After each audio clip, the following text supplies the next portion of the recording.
Hello my dear students, welcome to the MS science academy. मैं हूं मीनू श्रीवास्तव और आज हम डिस्कस करेंगे इम्प्लांटेशन के बारे में। क्लास 12th के लेक्चर्स कुछ टाइम से नहीं आए हैं, उसके लिए आई एम वेरी सॉरी। मैं कुछ अपने प्रोजेक्ट्स में बिजी थी, बट आई प्रॉमिस कि अब से 12th के लेक्चर्स रेगुलरली आएंगे। प्लीज़ वॉच, जैसे आप पहले देखते थे इसको और अपने फ्रेंड्स के साथ शेयर करते थे, प्लीज़ आप वैसे ही करिए। तो आप लोगों के 12th के जो एग्ज़ाम्स हैं वो शायद मई तक हैं और आई होप कि हम उससे पहले ही आपका सिलेबस बाइंड अप कर देंगे। ठीक है, तो चलिए स्टार्ट करते हैं। हमारा 3rd चैप्टर का जो टॉपिक था दैट इज़ द इम्प्लांटेशन। वो अभी जो रिप्रोडक्शन में जो चल रहा था वो इम्प्लांटेशन। ठीक है, तो इम्प्लांटेशन बेसिकली हम कहाँ तक पढ़ चुके थे? अगर आपने लास्ट लेक्चर देखा हो तो क्लास 12th में हमने लास्ट पढ़ा था ब्लास्टोसिस्ट के फॉर्मेशन तक। तो ब्लास्टोसिस्ट का फॉर्मेशन हो गया है यूट्रस के अंदर और यूट्रस में यहाँ पर अभी ब्लास्टोसिस्ट आ चुका है, लेकिन अभी वो यूट्रस की वॉल से अटैच नहीं हुआ है। तो यहाँ पर आज के लेक्चर में हम देखेंगे कि वो कैसे अटैच होता है। सबसे पहले जो इम्प्लांटेशन है, implantation is also known as nidation, यानी कि इसका जो सेकेंड वर्ड है दैट इज द नाइडेशन। ठीक है ना, इम्प्लांटेशन को हम नाइडेशन भी कहते हैं। बेसिकली जो यहाँ पर हमने ये बताया हुआ है कि जो एंडोमेट्रियम है, एंडोमेट्रियम से जो ब्लास्टोसिस्ट होता है, वो ब्लास्टोसिस्ट किस तरीके से अटैच होता है वो हम देखने की कोशिश कर रहे हैं। एंडोमेट्रियम से जैसे सपोज दैट कि यहाँ पर ये आपकी एंडोमेट्रियल वॉल है, यहाँ पर ब्लास्टोसिस्ट आके अटैच हो जाएगा।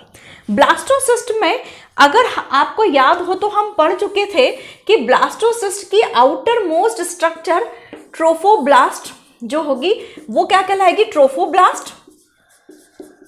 एंड यहां पर जो सेल का एक बल्ज बना हुआ था जिसे हमने बोला था ICM या इनर सेल मास, ये हमने बोला था। ठीक है, तो बेसिकली जो ब्लास्टोसिस्ट के अंदर अटैचमेंट है, ब्लास्टोसिस्ट के जो एंडोमेट्रियम का के अंदर ब्लास्टोसिस्ट का अटैचमेंट है वो किस साइड से होगा?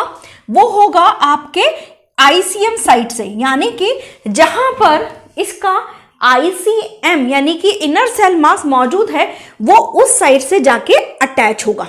ठीक है, एंडोमेट्रियम से ये सपोज दैट ये समझिए कि यहाँ पर ICM लगी हुई है बहुत सारी, तो ये इस जगह से जाके अटैच होगा। बेसिकली जो आउटर स्ट्रक्चर है that is the trophoblast. Trophoblast का एम्ब्रियोनल डेवलपमेंट से या एम्ब्रियो का किसी भी पार्ट के फॉर्मेशन से कोई लेना देना नहीं होता। बेसिकली ट्रोफोब्लास्ट जो होता है वो सिर्फ एक्स्ट्रा एम्ब्रियोनिक मेम्ब्रेन के फॉर्मेशन में रोल प्ले करता है। यहाँ पर ये जो अटैचमेंट है एंडोमेट्रियम से आपके ब्लास्टोसिस्ट का, देखिए यहाँ पर मैंने अटैचमेंट बताया है, लेकिन अगर मैं इसको कट करूंगी तो मुझे ऐसा जो है फेस दिखाई देगा।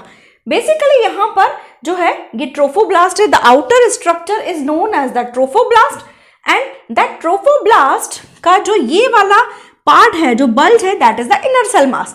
तो यहाँ पर ये जो यूट्रस है, यूट्रस के एंडोमेट्रियम, तो यूट्रस के एंडोमेट्रियम की डोर्सल वॉल से, कौन सी वॉल से? डोर्सल वॉल से जो है डोर्सल वॉल ऑफ यूटेरस है ना, यूट्रस की डोर्सल वॉल से अटैचमेंट होता है। यहां पर बेसिकली एक और चीज होनी है, याद करिए हमने ब्लास्टोसिस्ट के अंदर बताया था कि blastocyst is surrounded by zona pellucida, और जोना पेलुसिडा जब तक रहेगी तब तक अटैचमेंट नहीं होगा। ठीक है, तो जो यहां आकर यानी कि यूट्रस के अंदर आकर, ये जो हमारा यूट्रस है, यूट्रस के अंदर आकर ये जो इसके ऊपर zona pellucida that is the glycoproteinaceous layer, तो ये जो ग्लाइकोप्रोटीनियस लेयर है इसका डिटैचमेंट होना जरूरी है। ठीक है, यानी कि अब ये ग्लाइकोप्रोटीनियस लेयर यहां से हटेगी। Basically that removal of the glycoproteinaceous layer that is known as zona pellucida, it is known as hatching, यानी कि एक जो आपकी जोना पेलुसिडा लेयर का हटना, जिसे जो कि बेसिकली क्या है आपकी ग्लाइकोप्रोटीनिशियस लेयर है, ठीक है। यानी कि इसको हम क्या बोल सकते हैं, फर्स्ट ब्लास्टोसिस्ट के अटैचमेंट के प्रोसेस में हुआ क्या क्या, removal of zona pellucida, removal of Zona pellucida which is the glycoproteinaceous layer, ठीक है। और इसका जो रिमूवल है जोना पेल्यूसिडा का, that is known as the hatching. इसे हम क्या बोलते हैं, हैचिंग बोलते हैं। हैचिंग बेसिकली किसकी मदद से होती है, ट्रोफोब्लास्ट की मदद से।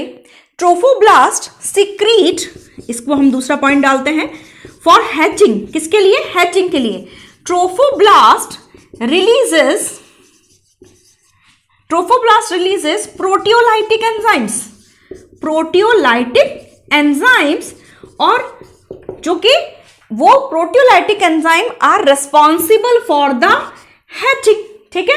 तो वो जो प्रोटियोलाइटिक एंजाइम है वो हैचिंग के लिए रिस्पॉन्सिबल है। नाउ ये जो हमारा ब्लास्टोसिस्ट है, जिस पर मैंने ये वेवी लाइन में आपकी जोना पेल्यूसिडा बता दी है।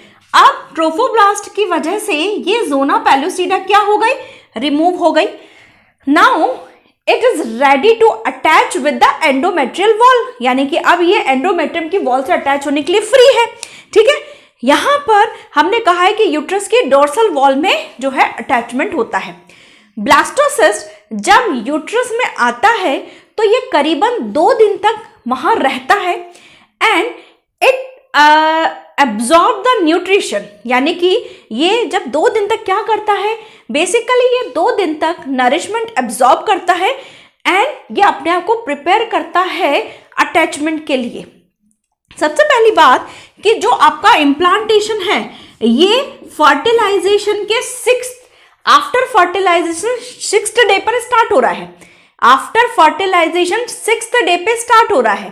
फर्टिलाइजेशन कब हुआ है, 14वें दिन ओव्यूलेशन हुआ है, 15वें दिन फर्टिलाइजेशन हुआ है, और 15वें से 6 दिन और लगा लीजिए आप, यानी 21वें दिन यानी कि मेंस्ट्रुअल पीरियड के आने के बाद आपके 14वें दिन ओव्यूलेशन हो गया, ठीक है। इसको अगर चाहें तो अपन लिख लें, ठीक है।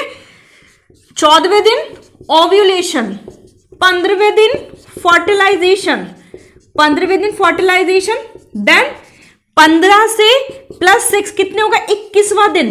अब 21वां दिन चल रहा है, 21वें दिन ये आ जाएगा, ये किसके लिए शुरू हो जाएगा, इम्प्लांटेशन के लिए। लेकिन इम्प्लांटेशन ऐसा नहीं है कि 6th डे आते ही हो जाएगा। 6th डे पे इसका जो अटैचमेंट है it is loosely connected with the endometrial wall, यानी कि on the 6th day of the fertilisation, on the 6th day of fertilisation, 6th day से समझ गए आप, पीरियड से 21वां दिन आ चुका है, 15 6 21 6 5 11, ठीक है ना, 15 6 21वां दिन आ चुका है। 6th डे ऑफ फर्टिलाइजेशन यहां पर क्या हो जाएगा, इम्प्लांट लूजली कनेक्ट, यानी कि इसको आप बोल सकते हो blastocyst loosely connected, blastocyst loosely connect, okay. अब यहां पर पहले एक बार आप इसको समझ लें, एक बार स्क्रीनशॉट ले लें, तो ये बहुत अच्छे से हम जो है पढ़ते चलेंगे, ठीक है। यहां पर हो गया है, ले लिया स्क्रीनशॉट। चलिए अब हम यहां क्या करेंगे कि 6th डे पे अब ये लूजली अटैच्ड है, 7th डे पे ये फिमली अटैच हो जाता है, ठीक है। ऑन 7th डे यानी कि ये 21वां दिन, ये 22वां दिन, ठीक है। तो ये ब्लास्टोसिस्ट फिमली अटैच, और ये अटैचमेंट कंप्लीट होते होते 10वां दिन तक आ जाता है, यानी 7 से 10वें दिन चलता है इम्प्लांटेशन कंप्लीट। ये ध्यान रखिएगा, इम्प्लांटेशन कंप्लीट हो जाता है, ठीक है। अब यहां पर 22वां दिन, 23वां, 24वां, 25वां दिन, पीरियड के फर्स्ट डे से 25वें दिन पर इम्प्लांटेशन हो चुका है, ठीक है।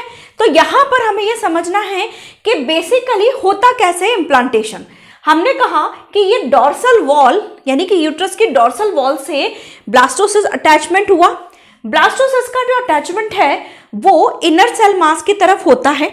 ट्रोफोब्लास्ट जब यहां पर अंदर की तरफ आने लगता है तो ट्रोफोब्लास्ट बेसिकली इस कह सकते हैं कि कुछ विलाई फॉर्मेशन की तरह कह सकते हैं कि वो उसमें एंटर करने लगता है। यहां पर अपन इसको बनाते हैं जो है, आप बेसिकली ये चीज हो गई है। तो यहां पर अब हमारी बात आ रही है कि ट्रोफोब्लास्ट बेसिकली कुछ जो है सेल्स जनरेट करता है। जैसे ये सपोज दैट ये ट्रोफोब्लास्ट की आउटर सेल्स ये इस तरीके से, ये अगर एंडोमेट्रियल लाइनिंग है, ये जैसे ये आपकी एंडोमेट्रियल लाइनिंग हो गई, ठीक है। तो एंडोमेट्रियल लाइनिंग के अंदर ट्रोफोब्लास्ट की सेल्स इस तरीके से विलाई फॉर्मेशन करती है and these villi are known as chorionic villi, ठीक है। ये विलाई कैसे होती है, इन्हें हम बोलते हैं कॉरियोनिक विलाई, ठीक है। बेसिकली ट्रोफोब्लास्ट दो तरह की सेल्स बनाती है, यानी कि ट्रोफोब्लास्ट है क्या, आउटर स्ट्रक्चर है, यानी कि ये आउटर लेयर, ये जो आउटर लेयर है is known as the trophoblast, है ना। अब ये जो ट्रोफोब्लास्ट है basically it divides into the two type of the cells. One is syncytiotrophoblaст and second is the cytotrophoblaст, इसको हम लिख लें cytotrophoblast, ठीक है। syncytiotrophoblast and the cytotrophoblast basically. अब यहां पर जो आपका ब्लास्टोसिस्ट है, ब्लास्टोसिस्ट की कुछ सेल्स यहां पर ये जो हमने बोला है ये कोरियोनिक विलाई जो बनाती है, ये कौन सी टाइप की सेल्स हैं, syncytiotrophoblast। इसको समझिए, इसमें कंफ्यूज मत होइएगा। ट्रोफोब्लास्ट हमने कहा है आउटर मोस्ट सेल है, आउटर मोस्ट कवरिंग है। अब ट्रोफोब्लास्ट की भी कवरिंग दो टाइप में डिवाइड हो जाती है, syncytiotrophoblast and the cytotrophoblast। syncytiotrophoblast क्या करती है, अपने ऐसा कोरियोनिक विलाई स्ट्रक्चर बनाती हुई एंडोमेट्रियम में धंसती चली जाती है। और ये धंसती कैसे चली जाती है, क्योंकि ट्रोफोब्लास्ट प्रोटियोलाइटिक एंजाइम रिलीज कर रही है और यही प्रोटियोलाइटिक एंजाइम ने ज़ोना पेलुसिडा हटाई है, साथ में ये इसने इस तरीके के syncytiotrophoblast भी डेवलप कर लिया है। इसके बाद यहां पर ये जो इसकी कवरिंग है दैट इज द साइटोट्रोफोब्लास्ट, यानी कि जो आउटर कवरिंग है, अभी एक और तरह की जो कवरिंग बची है दैट इज द साइटोट्रोफोब्लास्ट, ठीक है। और ये syncytiotrophoblast जो कि कोरियोनिक विलाई फॉर्मेशन कर रहा है। यहां पर ये चीज बहुत इंपॉर्टेंट है कि जो एंडोमेट्रियम होती है उसमें इम्प्लांटेशन के ड्यूरेशन में बहुत ज्यादा ब्लड वेस्कुलैरिटी बढ़ जाती है, यानी कि ये जो आपके एंडोमेट्रियम है, एंडोमेट्रियम के अंदर हाई वेस्कुलैरिटी बढ़ जाती है। ये है आपकी ब्लड वेसल्स, ओके, ये है आपकी ब्लड वेसल्स। ब्लड वेसल्स के अंदर मतलब कि एंडोमेट्रियम के अंदर हाई वेस्कुलैरिटी, यानी कि ब्लड वेसल्स बहुत ज्यादा बल्जी हो जाती हैं, बहुत ज्यादा वेस्कुलैरिटी उसके अंदर डेवलप हो जाती है। नाउ यहां पर इसके अलावा एंडोमेट्रियम के अंदर जो फाइब्रोब्लास्ट सेल्स होती हैं वो हाईली ग्लाइकोजन रिच हो जाती हैं, यानी कि इसको अपन दूसरे कलर से बनाएं। जो हम क्या बोल रहे हैं कि यहाँ पर ये मैंने जो ग्रीन कलर से बनाया है, जो आपकी एंडोमेट्रियम की फाइब्रोब्लास्ट है, तो यहाँ पर क्या क्या हो गया है ना, removal of zona pellucida, trophoblast दो पार्ट्स में डिवाइड हो गई। syncytiotrophoblast जो है कोरियोनिक विलाई बना रहा है और एक साइटोट्रोफोब्लास्ट आउटर स्ट्रक्चर बनाए हुए है। इसके अलावा जो आपका एंडोमेट्रियम है, एंडोमेट्रियम बिकम हाई वेस्कुलराइज्ड है ना, एंड ब्लड वेसल्स बढ़ गई हैं बहुत ज्यादा। इसके अलावा फाइब्रोब्लास्ट बिकम हाई ग्लाइकोजन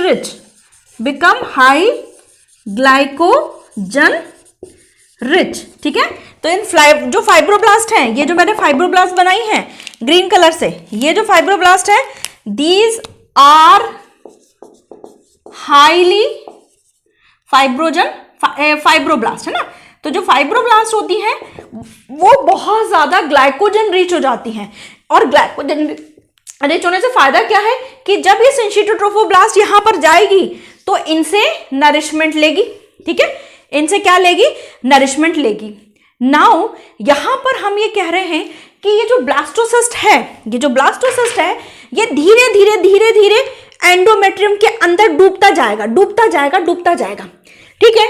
और धीरे धीरे एंडोमेट्रियम, देखिए मैंने यहाँ पर क्या बताया है कि ये इस तरीके से जा रहा है और ये जाते जाते ये पूरा चला गया अंदर और ये फाइनली अंदर पूरा एम्बेडेड हो जाता है और एंडोमेट्रियम के अंदर घुस जाता है, ठीक है। जैसे ही ये एंडोमेट्रियम के अंदर घुस जाता है और एंडोमेट्रियम के जैसे ये सपोज दैट कि ये यहां से आ रहा है, ब्लास्टोसिस्ट आ रहा है, इसके अंदर घुस रहा है और ये अंदर आ गया, ठीक है। तो यहां पर क्या हुआ, थोड़ा एंडोमेट्रियम में डैमेज हुआ, तो एंडोमेट्रियम अपने आप को रीहील कर लेती है, मतलब अपने आप को दोबारा से ठीक कर लेती है। अब ये अंदर आ चुका है। अब यहां पर जो एंडोमेट्रियम है उसके 3 पार्ट्स होते हैं बेसिकली। एंडोमेट्रियम और we can say the pregnant uterus endometrium is known as the decidua, ठीक है। इतना चीज आपको समझ में आ गई है। चलिए हम आगे बढ़ते हैं फटाफट से। यहां पर हम क्या बात कर रहे हैं कि एंडोमेट्रियम ऑफ प्रेग्नेंट यूट्रस, ठीक है। एंडोमेट्रियम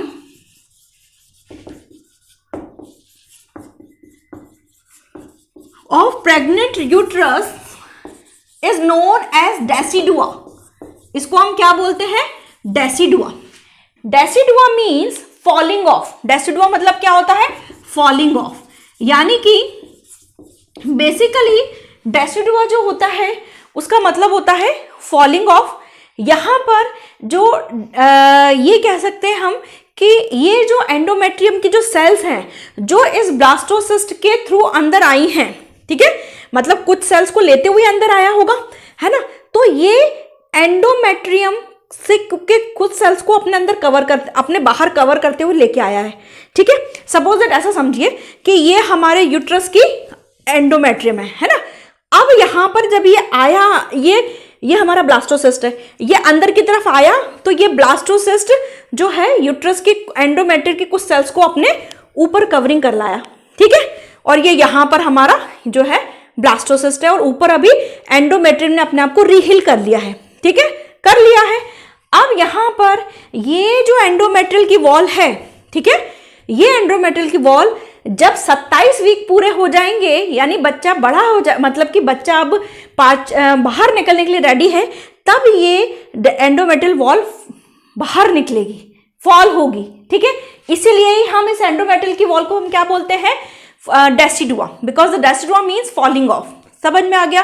तो endometrium of the pregnant uterus is known as the decidua and it has the 3 layers और we can say 3 parts. Decidua, first is the decidua बेसिलिस।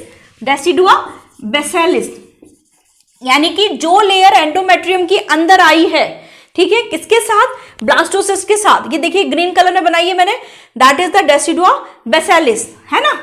इसको हम ऐसा भी बोल सकते हैं, it is the layer between between the fetus and the stratum corneum of uterus, ठीक है। डेसिडुआ को हम और क्या बोल सकते हैं, it is the layer between endometrium and the stratum corneum of the uterus, ठीक है। अब यहां पर डेसिडुआ बेसिलिस समझ में आ गया आपको, जो एंडोमेट्रियम की लेयर अंदर आई है। नाउ डेसिडुआ, अब यहां पर जो पार्ट डेसिडुआ कैप्सुलैरिस, जो पार्ट अभी ब्लास्टोसिस्ट ऊपर है, ठीक है, जो पार्ट ब्लास्टोसिस्ट के जस्ट ऊपर है वो क्या कहलाएगा आपका, यानी कि जो कैप्सूल नुमा स्ट्रक्चर है that is the decidua capsularis. और बाकी की एंडोमेट्रियल लाइनिंग, भाई और भी तो एंडोमेट्रियल लाइनिंग होगी जिसका रोल अभी नहीं है, ठीक है, जो पार्टिसिपेट नहीं कर रही है, that is known as the decidua parietalis. Okay, so यहां पर 3 जो है decidua parietalis, decidua basalis, decidua parietalis, decidua capsularis, ठीक है। अब हमने यहां पर ये कहा है कि ये जो ब्लास्टोसिस्ट है ये पूरा सिंक हो जाता है। This type of the implantation is known as the interstitial implantation. Interstitial implantation, ठीक है, इस तरीके के इम्प्लांटेशन हम क्या बोलते हैं, इंटरस्टिशियल इम्प्लांटेशन। द सिंचिटियोट्रोफोब्लास्ट, यहां पर एक और चीज बहुत इंपॉर्टेंट है, सिंचिटियोट्रोफोब्लास्ट बेसिकली फीटस के किसी भी ऑर्गन को पैदा करने में रोल प्ले नहीं करती है। जो ट्रोफोब्लास्ट है उससे फीटस का कोई पार्ट नहीं बनता, सिर्फ यहां पर ट्रोफोब्लास्ट HCG हार्मोन रिलीज करती है। इसको मैं हटा रही हूं पूरा, ठीक है, ये आपको पूरा समझ में आ गया है। सिंचिटियोट्रोफोब्लास्ट बेसिकली रिलीजेस HCG, क्या रिलीज करता है, ह्यूमन कोरियोनिक गोनेडोट्रोपिन हार्मोन, ठीक है, human chorionic gonadotropin hormone, that is the HCG। और ये किसके थ्रू रिलीज किया जाता है, it is released by the syncytiotrophoblast, syncytiotrophoblast, ठीक है। अब यहां पर सिंचिटियोट्रोफोब्लास्ट ने क्या रिलीज किया है, HCG, और यही HCG किसी भी प्रेग्नेंट वुमन के यूरिन में या ब्लड में डिटेक्ट किया जाता है इन द प्रेगनेंसी टेस्ट, ठीक है। HCG को ही ग्रेविडेक्स टेस्ट में डिटेक्ट किया जाता है, ग्रेविडेक्स टेस्ट, जो कि नॉर्मली घर पे भी किया जा सकता है। एक वो किट होती है प्रेगनेंसी किट, उसमें से आप जो है यूरिन का सैंपल डालेंगे, फर्स्ट मेंस्ट्रुअल पीरियड मिसिंग होने के बाद जो यूरिन का जो आपका डालेंगे वो उसमें आपका ये टेस्ट, अगर आप प्रेग्नेंट हैं तो ये टेस्ट पॉजिटिव आएगा, और उस टेस्ट में आप क्या डिनोट करते हैं, that is the HCG, human chorionic gonadotropin hormone, that is the gravidex test, ठीक है।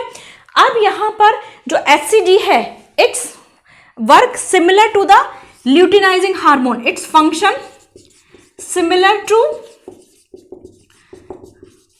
ल्यूटिनाइजिंग हार्मोन LH, ठीक है। एक और चीज, HCG बेसिकली कॉर्पस ल्यूटियम को मेंटेन करता है ताकि प्रोजेस्टेरोन और एस्ट्रोजन का हार्मोन बना रहे, ताकि प्रेगनेंसी बनी रहे, ठीक है। तो इस तरीके से इम्प्लांटेशन कंप्लीट होता है।